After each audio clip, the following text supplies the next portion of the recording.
বিসমিল্লাহির রহমানির রহিম। অল্প টাকায় অল্প পরিশ্রমে বেকার ভাইরা যদি এই ধরনের ব্যবসা করতে চান তাহলে একটি ভিডিও দিলাম, আপনাদের মাঝে শেয়ার করলাম।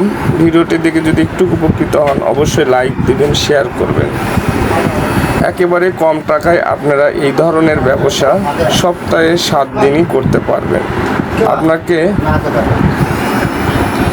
বেছে নিতে হবে 7 দিনের 7টি সপ্তাহ কোথায় কোথায় কোন জায়গায় হাট বসে, আর এই হাটে গিয়ে আপনি ব্যাগে করে নিয়ে যেও এই ধরনের ব্যবসা শুরু করতে পারেন। কারণ এগুলো একক সময় একক সিজন আসে, আর এই সিজন টাইমে শাকসবজির বীজ যে কোনো গাছের চারা বিক্রয় করে আপনি অল্প টাকায় ব্যবসা শুরু করতে পারেন। পরিবহন খরচও তুলনামূলকভাবে কম। এই ভাই দীর্ঘ 23-24 বছর ধরে এই ব্যবসার সাথে জড়িত, সেটাই আমাকে জানিয়েছেন এই ভাই। আল্লাহর রহমতে তার ব্যবসা ঠিকঠাকভাবেই চলে এবং সংসারও ইনশাল্লাহ।